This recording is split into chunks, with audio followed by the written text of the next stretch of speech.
never did no one no harm.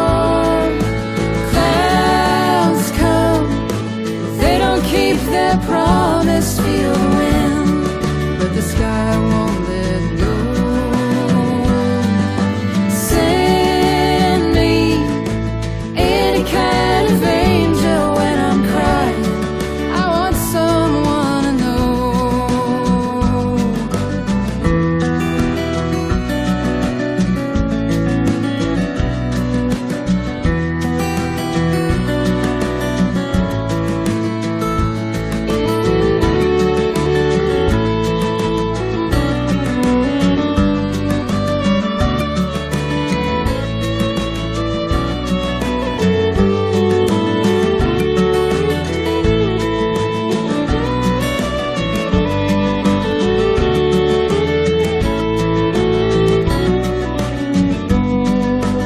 Ain't no hope like a farmer's hope, day to day and note for note. Always looking to next year. There ain't no love like a mother's love, no matter what her child has done. Love your own and keep them near. Clouds come, they don't keep their promise. Feel the wind, but the sky won't let go. Send me any kind of angel when I'm crying.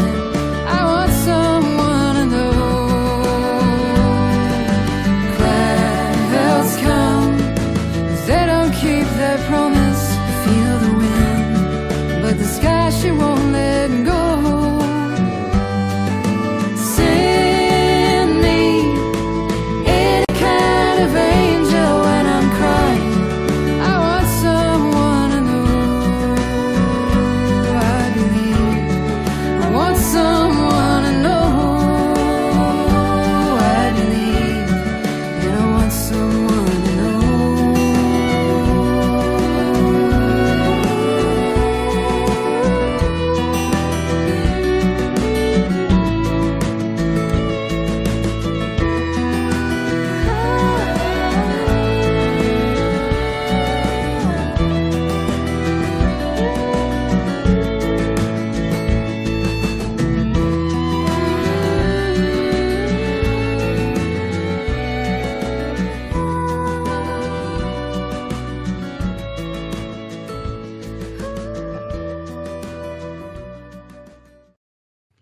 Well, that was awesome. How about that nice little bit of unprofessionalism that everybody loves where I just like slid in on the screen for like 2 seconds? Also, I'm looking pretty quarantine-y this morning, everybody.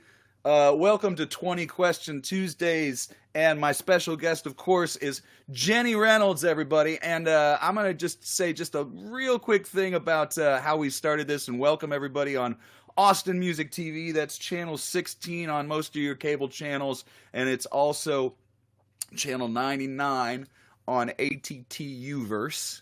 So basically what happened was everybody was hunkered down, which a lot of us are starting to do again during the pandemic, and I just got online randomly and I started asking questions and did a little workshop on Tuesday afternoons.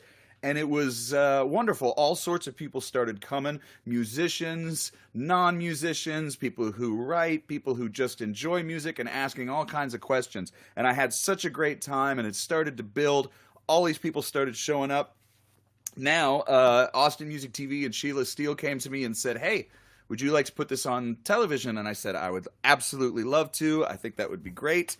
So we did, and here we are. Thank you so much for joining us every week. I should mention two things I always forget. Next week, my guest will be Mr. John D. Graham, and every Tuesday night after this at 8 p.m. Central, 6 p.m. Pacific, I do my own show called From Here to There, and I play music. This is playing music. That's what I do. And we have a bunch of really, really great questions already, but I do want to say, one more thing. We always split the tips for your, with my guest, so you're helping out, two underemployed musicians. And we, of course, appreciate that in this crazy wild time that is so different for us. But right now, I would like to go back And let's go ahead and introduce our guest today. Jenny Reynolds, how you doing? Good. How are you? Good. Hey, let us know out there, folks, if everything sounds okay and if there's any echo. We're both doing Sans headphones today, and it looks like, every week this app has new things that they don't even tell you about. It just shows up, which is fantastic. And Yeah. one of them is echo cancellation. So if we're sounding good, then we don't have to use our cans, and I don't have to use those goofy looking earbuds. All right, audio and video on Twitch is great. That's good to hear. So all of the questions come from the audience. And I'm super happy to have you here, Jenny. Thanks for having me on your show Thanks for the other having day. me. Yeah. We had a blast. That's called Jenny Reynolds Rap Sessions. And our good friend Kate Howard, who is one of the punniest people, and I say punniest people I know, said she just got that joke. And her being someone who is, she's way, way, way faster than me. She is a pun master. Like, she does those things. For her to say that kind of made me feel a little better.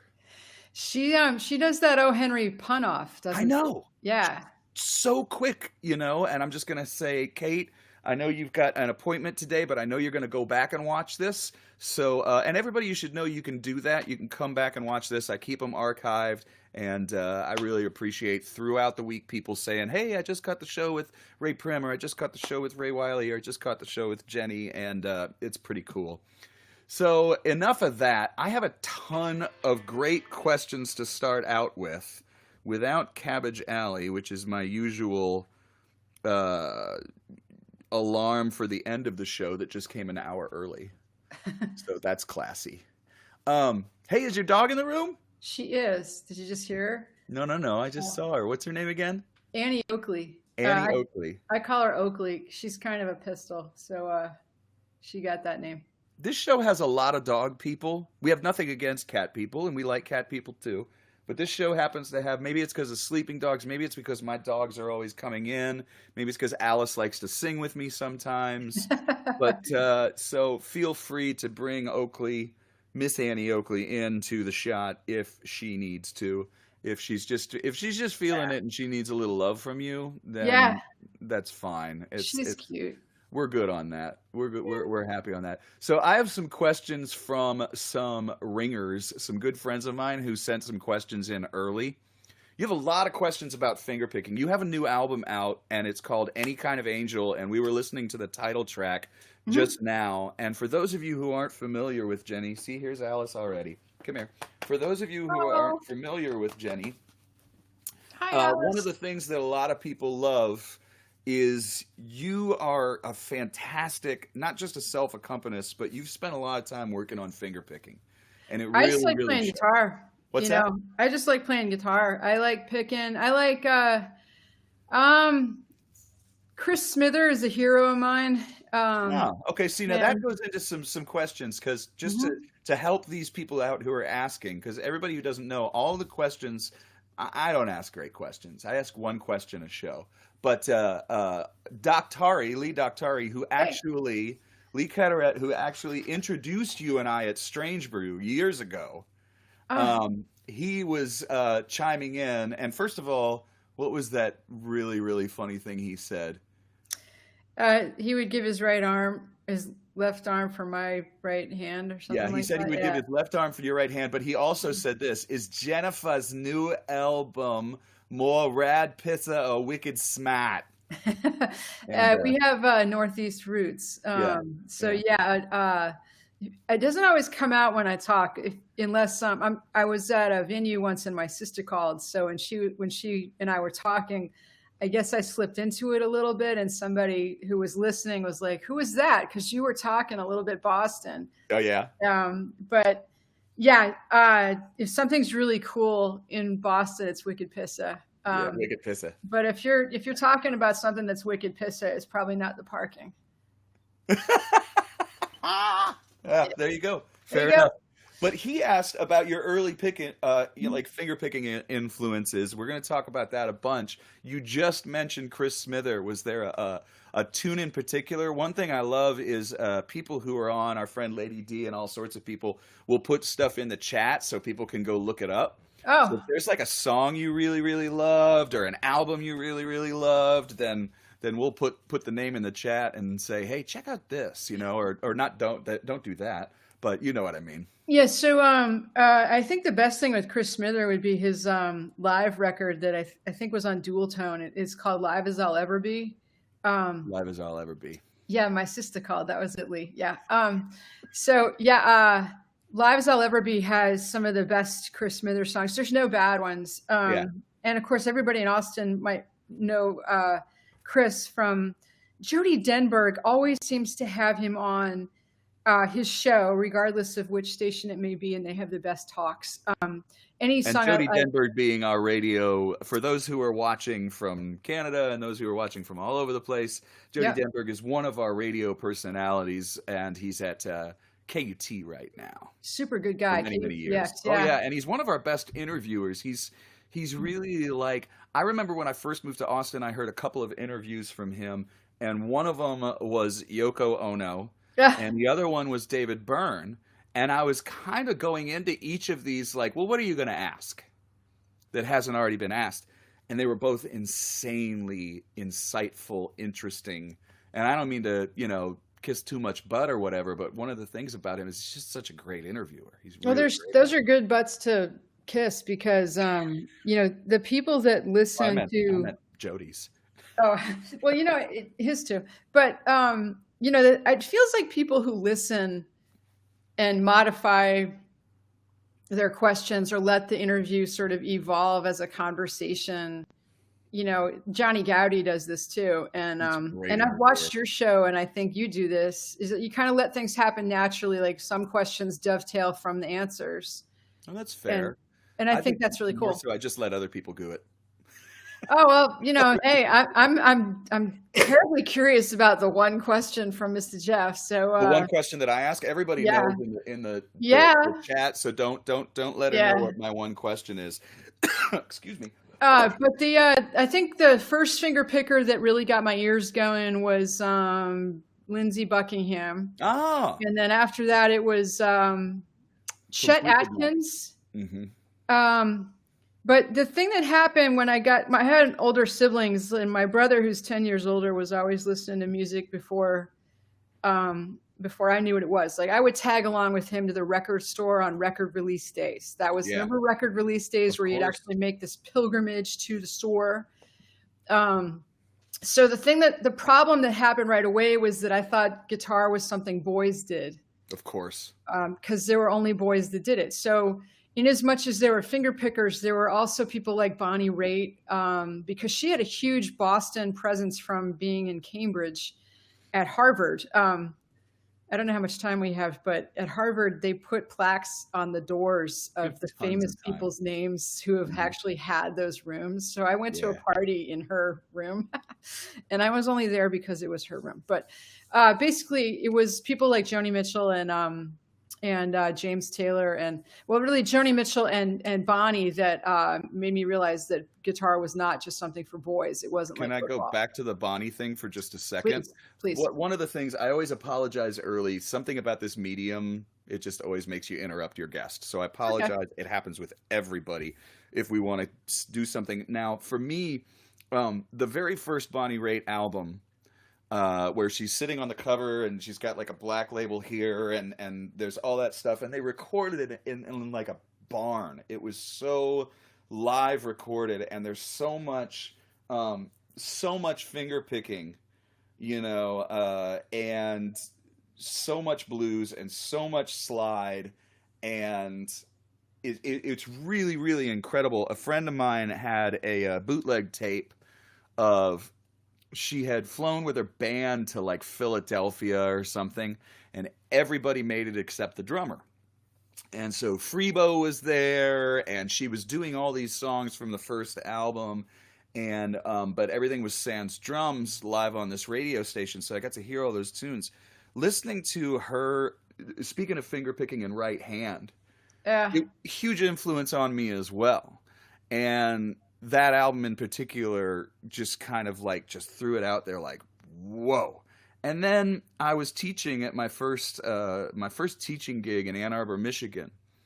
and one of the teachers said, "Hey, check out this really, really cool Strat that my student got."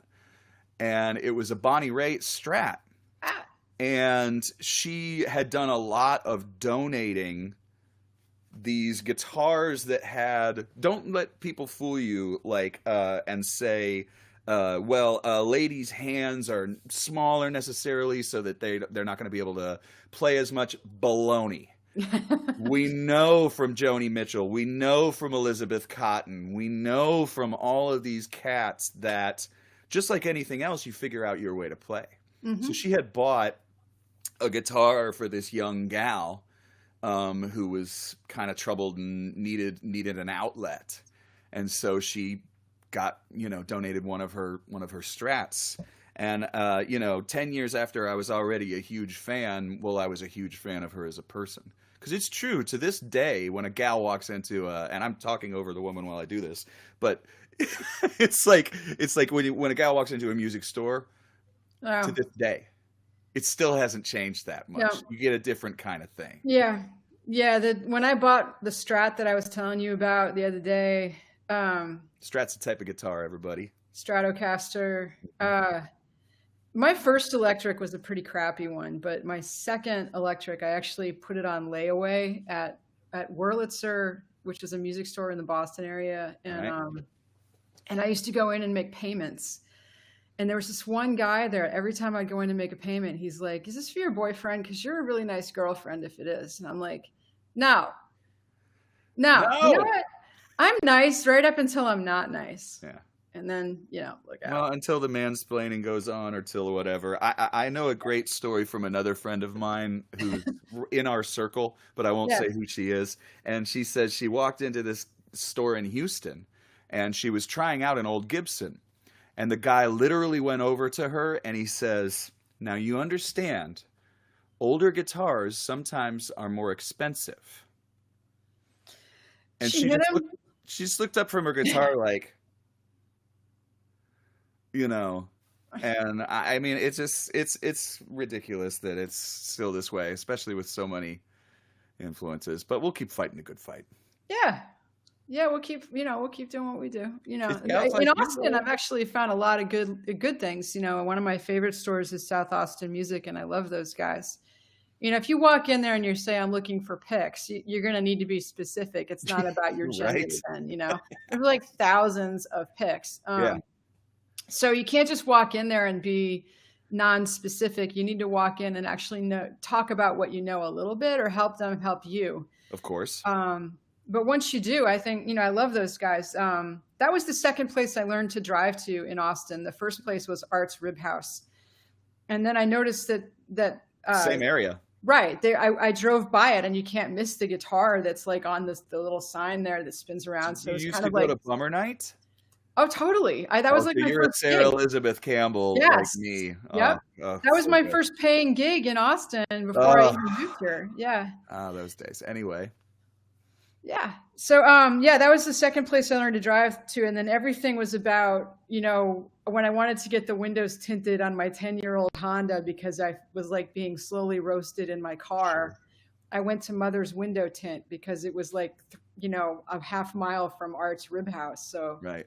I knew how to get there. Oh, there's my brother. Wait a second. Yeah. How do you two feel about the music community and protest songs as a genre? Well, Whoa. we could just jump right to that. We've got a bunch of other questions already, but since it's your brother, we can jump a little bit out of order. Since Okay. he's watching. Where's he watching from? Boston area, I think around Okay. Wayland, Mass. Yeah. Okay, so sounds Yeah. good. As far as today, I'll answer me first and get it out of the way, because I always Yeah. like my guests to do more of the answering. But for me, I think it's incredibly important, and I feel like the idea that anybody would just shut up and sing is just like, have you not listened to music for the last 50 years? Right.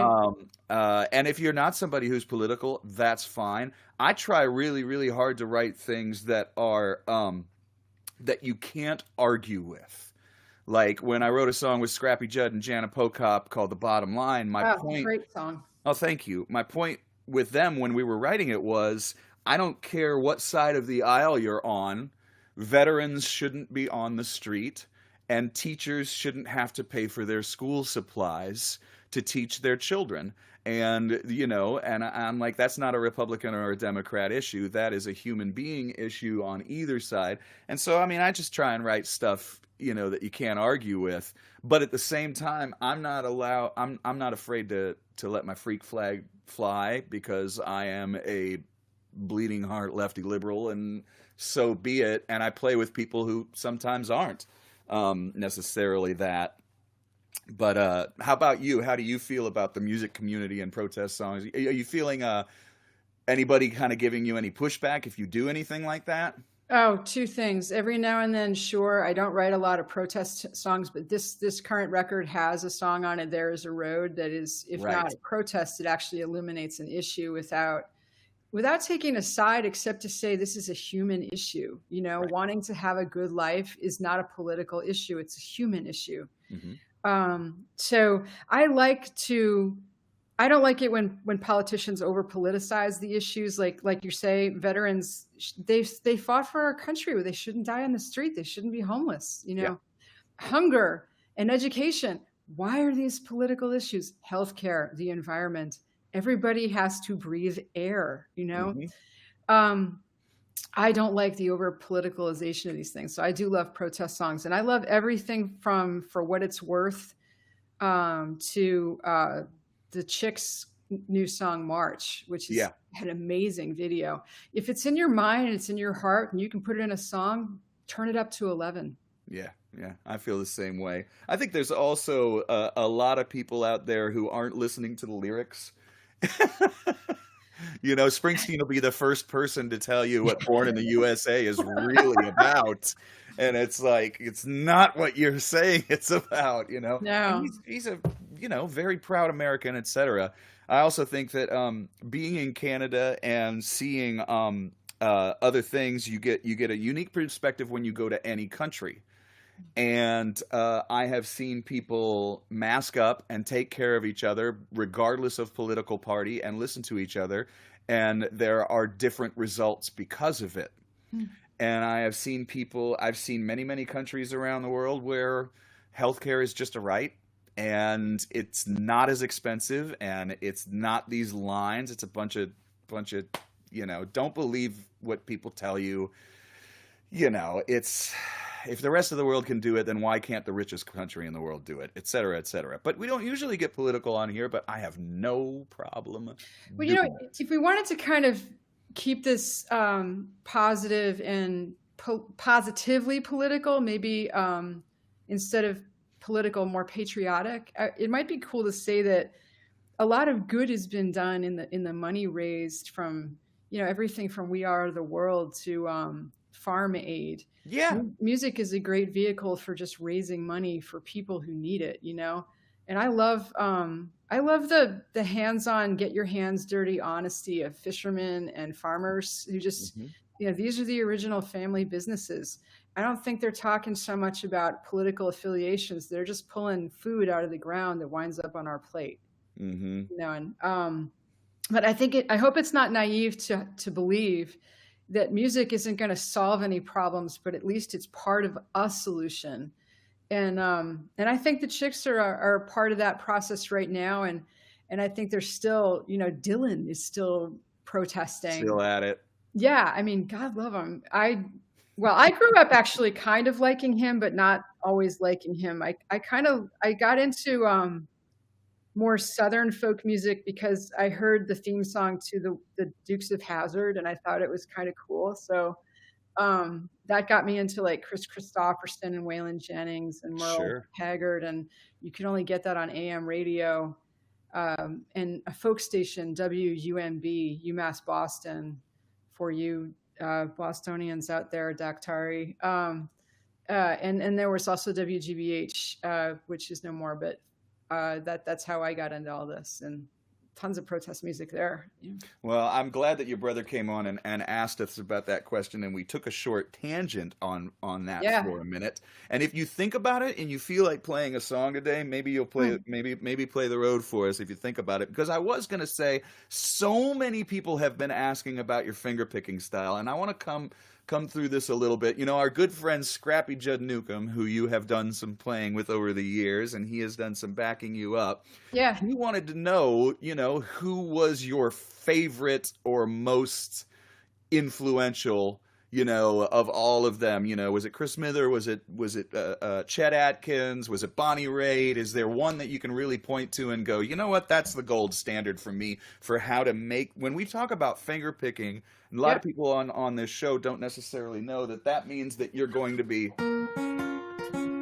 playing melodies over top of chords and creating, you know, self-accompaniment for yourself. You just played a little bit of Stairway to Heaven, didn't you? No, that was not Stairway, but it could have been. It could have Stairway been. would have been. But Yeah, that's but more very Stairway. similar. But that's right? also, you know, Stevie Wonder, and a million other, you know, or songs, you know, so. like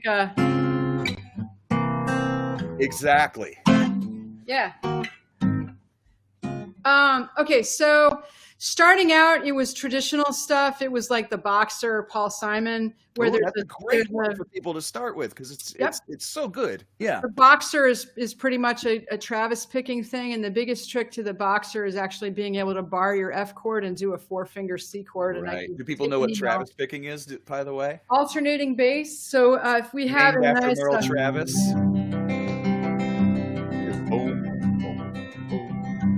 I am just a poor boy, though my story's seldom told. I have squandered my resistance, pocket full of memories, such are promises. Anyway, I haven't So done you that take here those yet. finger picking things, and then like once you have them under your fingers, they become vocabulary. You can put it Yeah. into your own song. You know. So there's that. I mean, but you can Travis pick anything with a 4/4 rhythm, pretty much. Yep. Like, and any kind of variation will get you through a waltz, which is the 3/4. But I think the thing that really rocked my world was James Taylor has a lot of jazz influence, so his picking patterns change based on the chord he does, Right. which is completely wacko. But I mean, to me, that was like somebody split an atom right in front of my face, you know. But then, you know, so the things change based on, you know, the little trills he'll do, you know, it's just. Was that around a D chord? Yeah, I mean, you can totally hear it when he's capoed, you know. But then I was, you know, the James Taylor thing was back when sheet music came into the world, written by piano players. So you'd see a little chord box, maybe if you were lucky. And it would say E flat.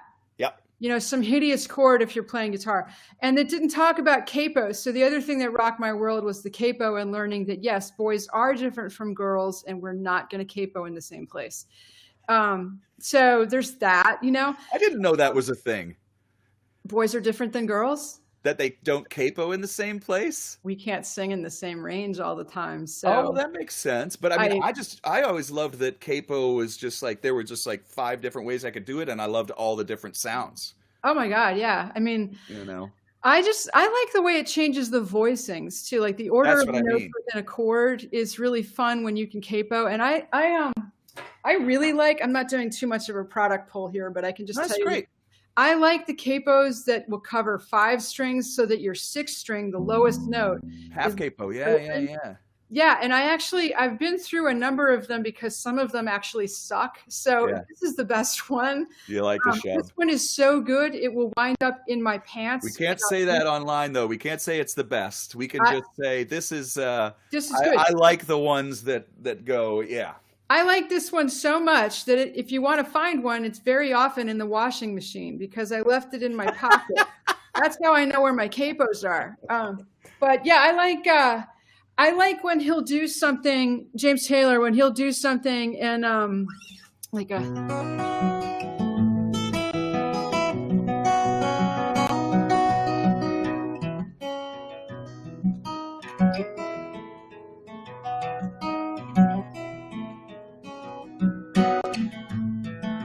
So you can hear that the picking pattern changes depending on the chord you're playing. Mm-hmm. And I didn't think that was allowed. I didn't think that was legal. I grew up with rules, you know. Isn't it funny how we feel like like I'll have somebody, I'm teaching a lot more now that I'm, locked in an apartment all the time. So I'm teaching again, and it's really fun just teaching a few students. And they'll Yeah. go, well, why do you choose that? Or why can you do that? And really, it's like you learn these things as vocabulary, but you could put the words in any way you want. Yeah. So when you've got a capo on the second fret and you're playing a C chord, there's no reason you can't just move it up to play the D Love and that hear all chord. those wonderful little weird notes. Yeah. Why not? I mean, there's Yeah. no reason. You don't have to know the name of the chord to know that it sounds good.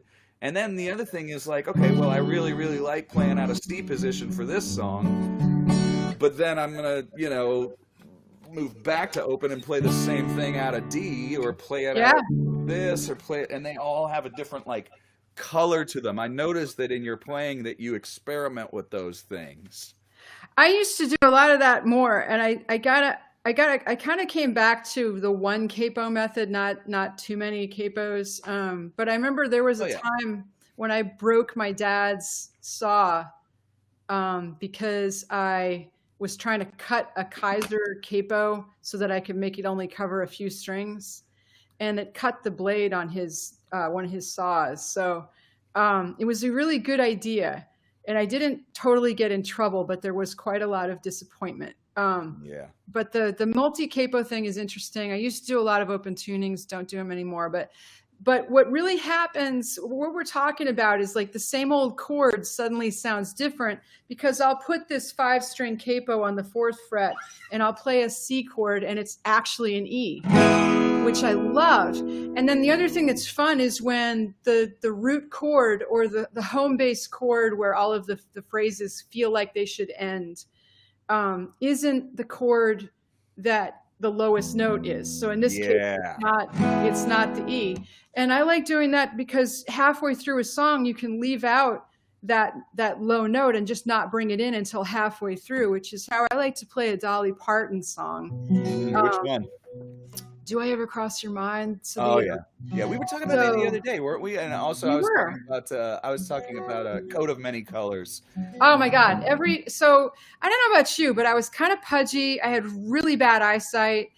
So I had like Coke bottle glasses, total problem hair, and like, I mean, I don't know, just kind of pudgy and clumsy because I couldn't see anything really. And so Coat of Many Colors was like what saved my life on the playground because, it didn't take much for me to be like a target, Okay. Oh, yeah. So I was also short, and there was this kid in our little elementary school.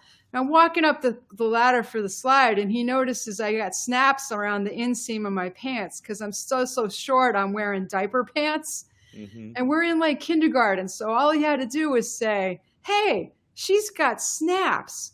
And so all of a sudden it was like dog pile. And he's probably a senator now, but exactly right. Right. That evil guy, right?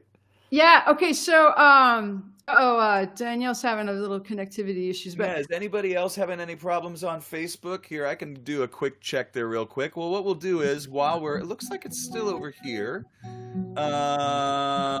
Okay, it looks like I'm still going for me. Anybody else have any problems? Okay, cool. Let us know if we need to refresh or anything. Right now, I'm going to take 2 seconds and say this. Thank you to Austin Music TV for having us. Thanks for everybody who's watching us online and bringing in these great questions. This is Jenny Reynolds. She has a new album out that is called Any Kind of Angel. You can find out about Jenny at jennyreynolds.com as well. And we're always splitting tips on these shows, so thanks for helping it go.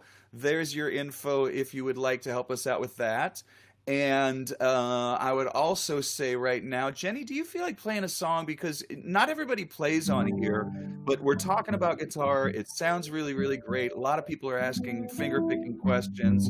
It doesn't have to be anything. It can just be anything that you feel like playing, like you're in the mood for right now. And we'd love to hear you do one. Well, if we're talking finger picking, one of the things that happened with this last record was learning some sort of Latin sounding. I noticed a ton of that. out of it. Yeah, you brought that in a lot too when you'd come and sit in with the Purgatory Players. Yeah, There'd be that's something, fun. and it wouldn't necessarily have the Latin rhythm, but it would have Latin chord changes in a certain way. You Yeah, know. which is it's not really in my DNA. I'm putting a book under my foot here. Great. It's not really in my DNA, but I think it's in the guitar's DNA to have a Latin sound, because the Latin sound is it works pretty easily on guitar. It's very easy to play Latin-y stuff on guitar because the distances in that scale are only like 1 fret. So, hey Danielle, you're back. So this song belies my DNA because it sounds Latin, but it also it belies my DNA because it's about a ballerina, and I'm so not that. So this is called Dance for Me. All right, look forward.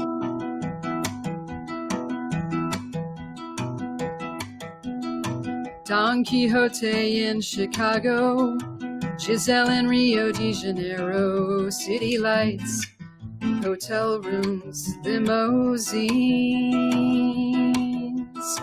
I'm a prima ballerina, Cinderella and Paquita, curtain calls, invitations, kings and queens.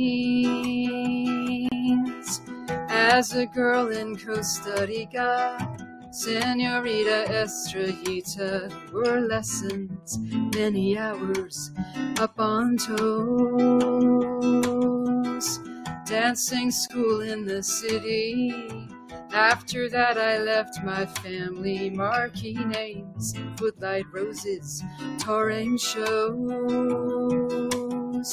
My life means leaving people wanting more and more. Every scene there's a step, turn, 1, 2, 3. All my friends and lovers live their lives for others. I only dance for me.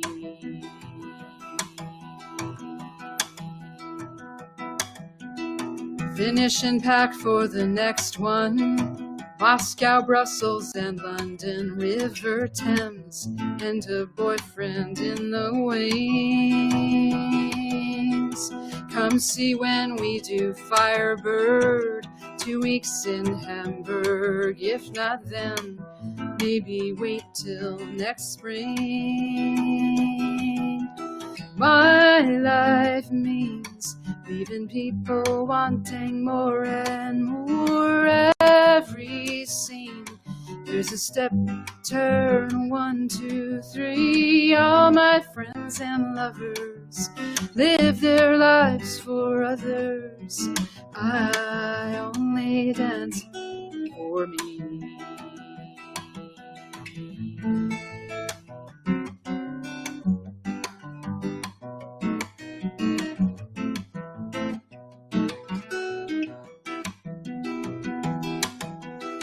Paris apartment in twilight, time I used to be in spotlight. At 40, I'm a teacher every day.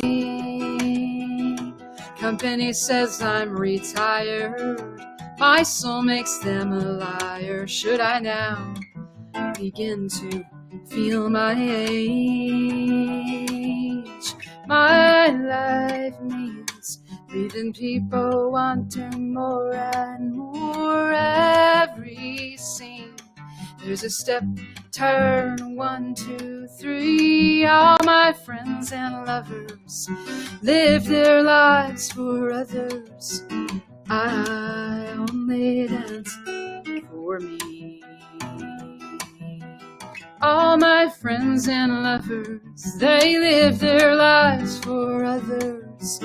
I only dance for me.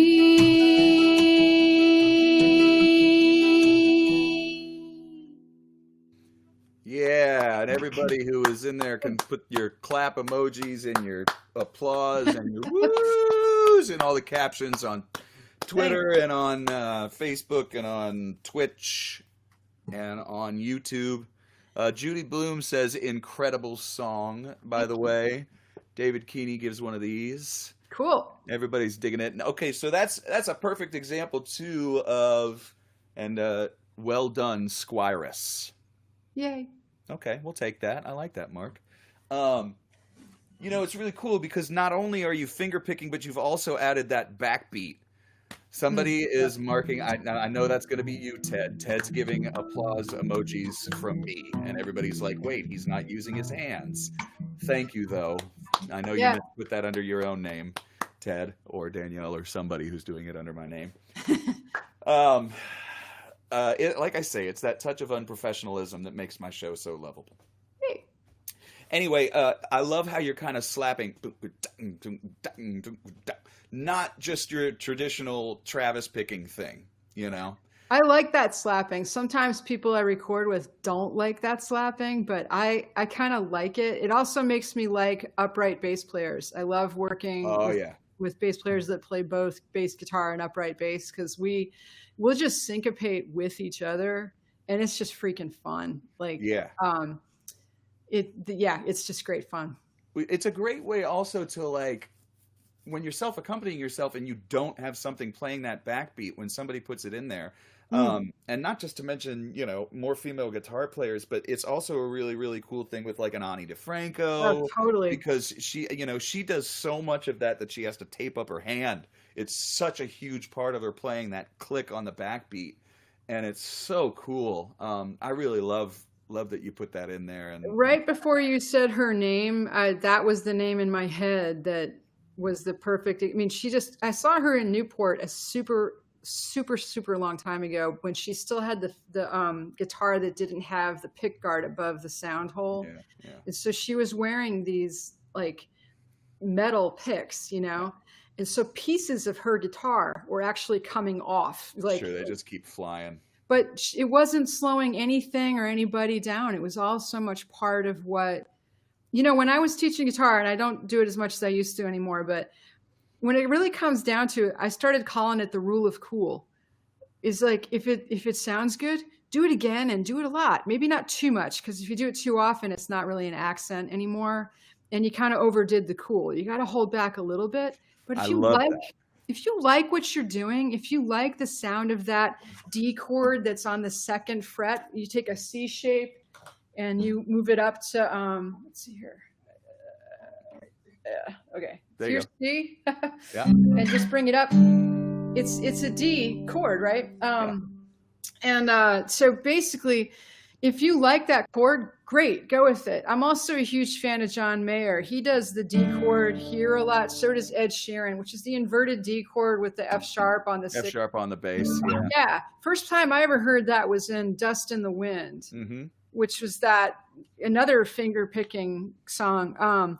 But when you change the way you play the chord, it's not the same old chord anymore. Because it's not like we've added notes, it's not like we've added chords. It's not like, and it's still I still think it's the simple chords that really make a difference. Scrappy's got this great song called Night of the Arrival that has 2 chords, but it's how you play them that is so, we're all wearing the same blue jeans, but, how do you fade them? How do you wear I like that. We're all wearing the same blue jeans, and I also really like the rule of cool. So a couple of people, and Lee Doctari is one of them, and also Randy Dees has asked, are you a bare finger or a finger picks person, and do you ever use flat picks? The last time I used a flat pick religiously was in college when I dislocated my thumb. I had to have my hand in a cast for a little over a year, and I put the flat picks in the cast so that I could do this karate chop strum, which made me look like a really pathetic busker and got me lots of tips. Yes, for those of you from New England, I would busk in Auditorium Heinz Convention Center, which was on the corner of Newbury Street and Mass Ave, sort of near Berklee College of Music. Okay. Where Mary Lou Lord used to play as well. So that's when I used to use a flat pick. I got into finger picks, and I didn't like the way that you could only pick in one direction with them because there's a gap that's supposed to make every pick a flexible size, But that gap allows the string to get caught on the pick. So I never liked that. So several years ago, Raina Rose got me interested in doing the acrylic nails. So I was doing that for a while. So it's sort of a bare finger, but actually it's a synthetic nail. Has a very bright sound. With the virus, I couldn't go to the salon to get it done because my arm is not The too same long. thing happened to Michael O'Connor. And if you don't mind me interjecting, okay, No, so no. for years he knew that like I love the Mance Lipscomb, Yes. Lester Flatt, Lucinda Williams, Willis Allen Ramsey, Eliza Gilkison, this thing. And what I love about it is when you're picking, right? Sorry, I'm in drop D. Then you're strumming.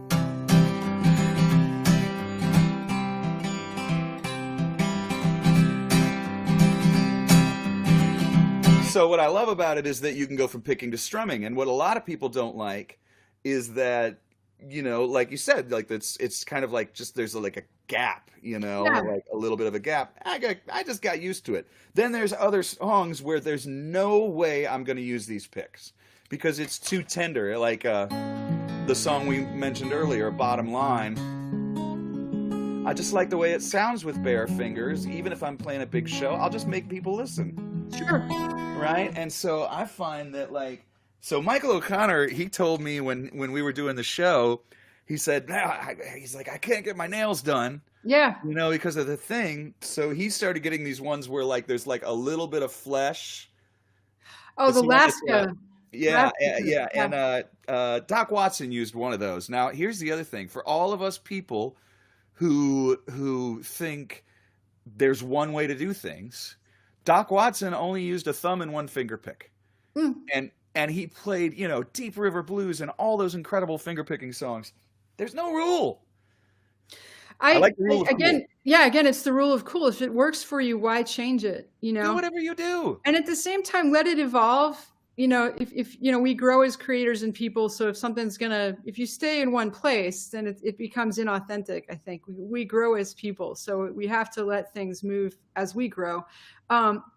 Kind of like the way our bodies grow. If you play golf, which I totally don't, but your swing doesn't stay the same because you get taller, you get Sure. fatter, you get skinnier, you lose your posture. Whatever the reason, you have to accommodate with these small adjustments. We do too as players, and I had to adjust over the pandemic and learn how to do nail wraps. I now do fiberglass nail wraps. Whoa. If you go on YouTube and you search in YouTube for James Taylor and nail wraps, it's about a 10-year-old video where he shows you how to do this. I've been doing it since March, and You love it? I do love it. It's a different sound. It's a little less bright than the acrylics, which I kind of like more. It's a little bit swishier, which some people noticed and didn't like, but hey, you know, we're all working with what we've got here, you know. Exactly. And I got to tell you one other thing. If you find that video on YouTube where James Taylor is showing you how to put the nail wraps on, Maybe Danielle can find it for us. there's a very funny moment in about 2 minutes in where he talks very quickly. He makes a little smirk about what happens if you sniff the nail glue. Yeah. There's also Ray Wiley and I were talking, just to keep name dropping, which is always fun for me. We were talking a couple of weeks ago on this show and about how when they can't get it, a lot of players, he mentioned that somebody was using this or was using that. He's just using like press-ons right now. And I said, you know, a lot of classical players would cut up. Oh, Danielle found it, and she put it in the comments. Yeah. Thanks, Yeah. thanks, Lady D. The James Taylor vid, I assume. Yeah. People will cut open a ping pong ball. I've done that. Yeah. Have you? And then you glue the layers together with crazy glue.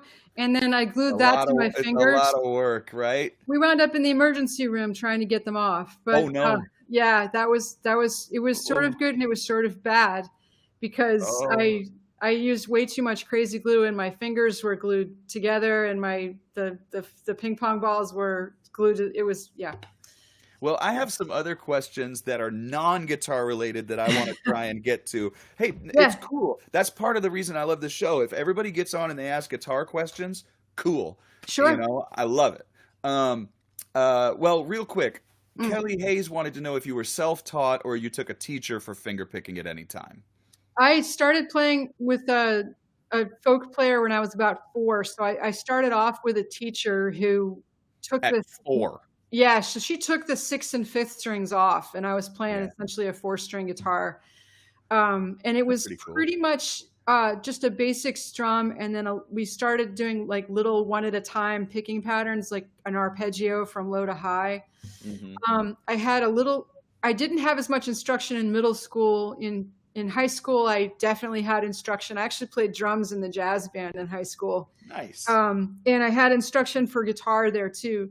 Much more formal stuff. So there was notes and introduction to tablature and rhythm and stuff. And I didn't really like it because I wanted to just play, and you couldn't just play. You had to do what was on the page.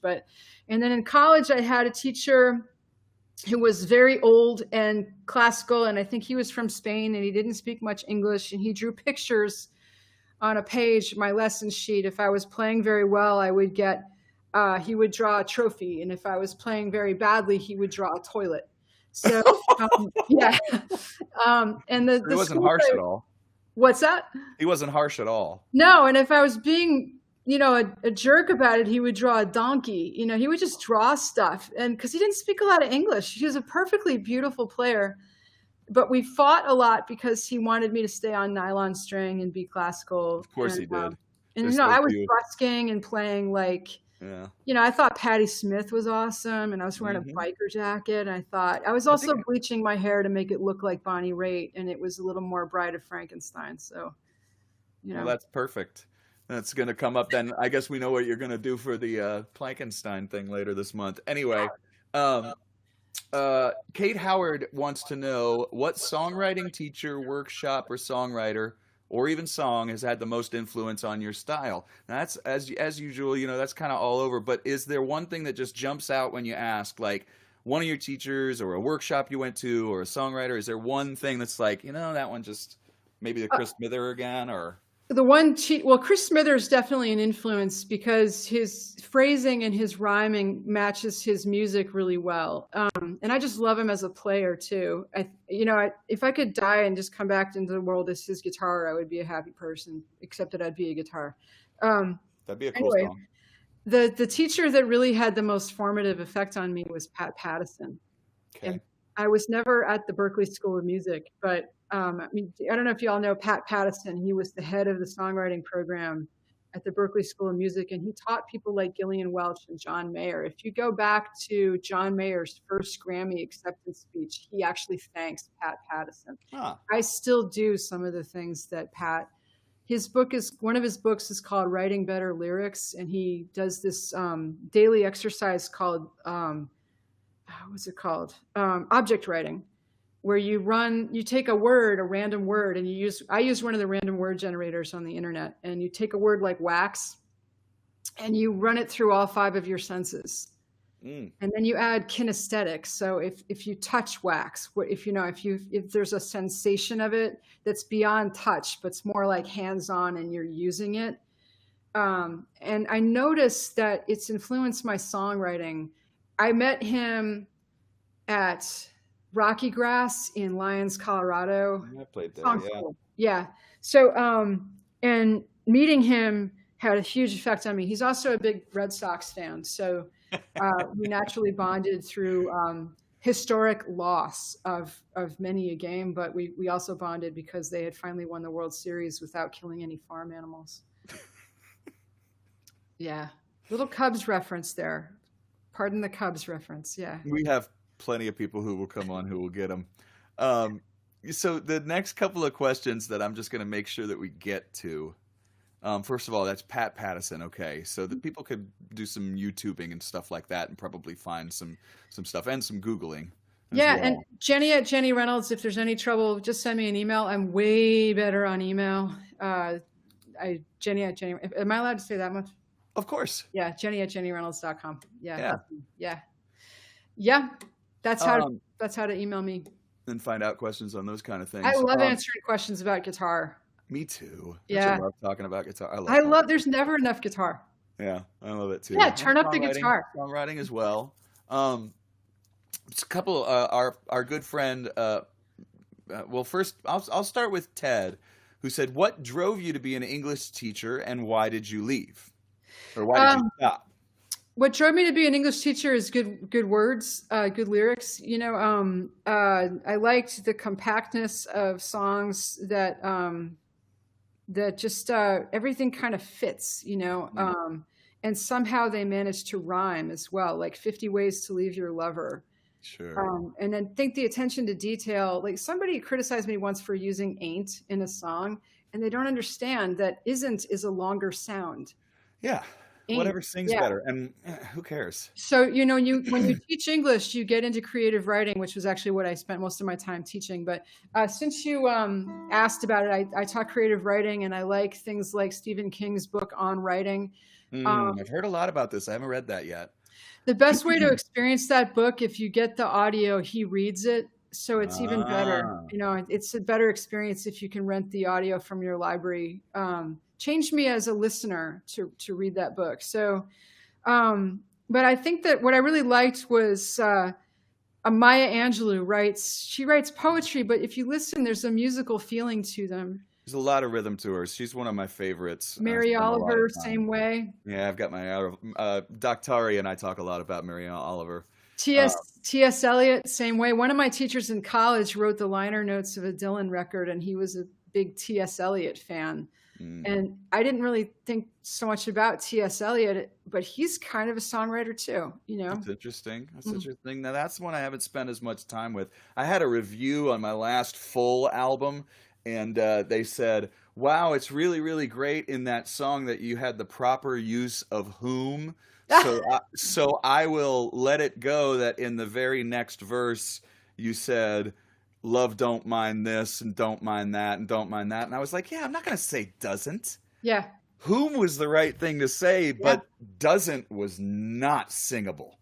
No, these It people was don't it just understand. sounded awful. It's just like those are the choices that you make sometimes in a Sometimes song that you wouldn't on the page. no, like if you say whom in conversation, all of a sudden the subject of the conversation is going to go from what you're talking about to correct use of grammar. Yeah, I don't know. Does anyone really want to sit down and talk about grammar? Come on no. over. We're going to talk about grammar. I mean, you're so right. Well, Yeah. okay, so that drove you to be an English teacher Yep. and I but left because I was right out of school. I was in my 20s. My first record came out in 1998, and it got on soap operas for about almost 4 years. Every song on the record got on soap operas, and so I didn't actually, I was only making like 22,000 a year with no health care because that's what you would make as an English teacher right out of school. it's like what So we make as musicians. pretty much, yeah.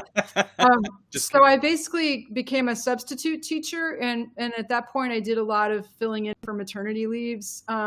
But it allowed me to have some flexibility so that I could go out to Folk Alliance, or I could go to Kerrville or Falcon Ridge folk festivals, and just have the flexibility. So that's why I left. And then the bottom kind of fell out of the licensing world when, Grey's Anatomy started just putting music in their shows without paying because they would advertise the songwriter's name. Yep. So it turned into a business that suddenly became based on, not so much based on the cow, but the milk. Mm. And it became a pretty precarious thing to depend on. So after that, I got a job with a record label, and we were with Sony Distribution. They kind of took us over. We had North Mississippi All Stars and Susan Tedeschi. Those were our Oh, biggies. so nobody good. Yeah. By the way, Susan Tedeschi is another, and Derek Trucks are also heroes of mine. Oh, understandably so. And one of the other things that totally leads my thinking as a musician is Derek Trucks' 10 Commandments of the guitar solo, which is like gorgeous. Oh, you got me a couple of things that I need to read at the end of this one. So we'll Yeah. try and put those in the both the Stephen King book and the Derek Trucks 10 Commandments in the Yeah. comments for everybody who's online with us. Also, when we go offline, that I heard the sound of Cabbage Alley. So for everybody on TV right now, I want to say sometimes it just cuts right out in the middle of us. Sometimes I watch the clock enough to say goodbye. But thanking Austin Music TV and Sheila Steele for every week putting songwriters out there for us and putting guitar players out there for us and giving us an opportunity to do this so I can help musicians, and to keep this show going. It's really, really, really, really helpful. It's a really beautiful thing. We will stay online for a couple of minutes just to make sure that we answer everybody's question. But before we go offline, my quick question that I ask everybody every single week. Oh, Danielle, the Stephen King book on writing, and then Derek Truck's 10 rules for a guitar solo. 10 Commandments for a guitar solo. Yeah, I think he says commandments. This is the Stephen King book. Perfect. It's literally called On Writing. Perfect. And then just so I can get this last question in before we go offline, my question that I ask every week is, what is your guilty pleasure music that you listen to that people might not expect that you listen to? So for one person, I think for Sela, it was Scritti Politti. I think for Ray Wiley, it was the writer of Viva Las Vegas. For me, I grew up right when I was listening to Stevie Wonder was the top of the tops, but my mom played me a lot of Barry Manilow. I have a very soft spot in my heart. Most people wouldn't expect it. What's your guilty pleasure or something that people might not expect that you listen to? I like Neil Diamond. You like Neil Diamond? Yeah. Okay. So that's a perfect example. My sister got me into Neil Diamond, and it just feels like the guy's kind of part of my life, because like in the Red Sox games, I think it's between the 6th and 7th, it's somewhere near Caroline. Sweet Caroline. Oh my God. You got no choice. You have to love that. You have to love that. And there's only one of his songs is slightly creepy, which is the, Girl, You'll Be a Woman Soon. But there's lovely cover of that by Urge Overkill, which is killer. That was in Pulp Fiction. Yes, that's a great soundtrack. So I really like Neil Diamond. I tend to prefer Neil Diamond doing Neil Diamond. But I also like, as well. Yeah, I mean, the Urge Overkill thing is kind of interesting, and then I like Johnny Cash and Tom Petty doing Solitary Man. But I just love how Neil Diamond is one of those songwriters that you might know about, but you might forget that he wrote, Solitary Man. All right. Well, in the last 15 seconds, Jenny and I are going to say goodbye online, or we're going to say goodbye on TV. Bye. Thank you so much, Austin Music TV. We'll see you online in just a few seconds. Thank you so much, Jenny Reynolds, for being here. Thank you. Thank you for having me. And now we are off, and we are only online, so we can do all the call to actions that we want, and we can also say, please, please, please, please check out my friend Jenny Reynolds here. Let's start here.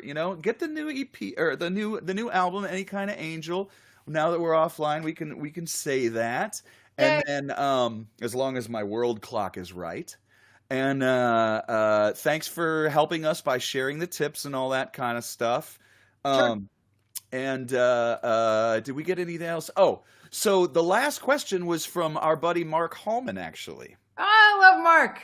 Me too. And Mark says, when you left being an English teacher, what was it that brought you? Because everybody's got something that brings them to Texas. Well, Tone Cool Records was the record label that I worked for, and I was I had a title. I was the director of internet marketing, but what I really did was stuff envelopes in the mailroom because I shipped all the mail order CDs. That's what it is, right? Yeah. Right. We got taken over by Sony Red Distribution, so we all got laid off. And this was right after September the 11th. And so I'm kind of jobless, itchy to play music, and I'd already been down here touring. So I left teaching English and started to tour, mostly because the opportunity was there, And then I came to Austin because I kind of like fiddle and twang. And I don't like fiddle that's, no offense, but Cape Breton or Irish fiddle. I mean, there's a lot of it in Boston. And well, there you go. And so I literally complained to Danny Britt at Art's Rib House one night before I moved here. I said, "There's no good fiddle players in Boston," And I didn't know at the time that Warren Hood was up there going to Berkeley. So he's like, he introduced us. Oh, really? And suddenly I met Warren One of my favorite musicians in the love world. him. I was like buying beer for him and driving him around and stuff because it was cold out and the poor guy couldn't pronounce Massachusetts. So totally love him. And he was gracious enough to play. He was with Blue Plate Special at the time. And he would play with me there. And I got to say, that was like baiting a hook. Yeah. So then I went to Folk Alliance in Vancouver and I met all the Kerrville people, Rod Kennedy. I met Paul Barker there. And basically Paul and Stuart Vexler and a few other people just booked me a tour. And I started coming down to Texas. And then when I got laid off, it just felt like the right thing to do. Well, and now it's just, it really was. First of all, Warren Hood is one of those perfect examples of somebody who has a lot of soul and can play by ear, but does know the theory. And it hasn't affected him poorly at all. Before he went to Berkeley and after he went to Berkeley, he was still Warren Hood. And so people who say, oh, I don't want to learn theory, it's like, okay, that's cool. You don't have to. No. But it doesn't mean that it's going to necessarily take away. It's just like learning more words. You don't necessarily have more to say.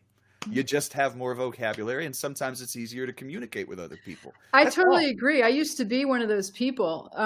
But once you see how the sausage is made, are you still going to be the creative cook that you are, And yeah, you are. You actually can find more ways to do the same thing. And you find those different voicings of the same old chord. Yeah. Because that's kind of fun. It's absolute, there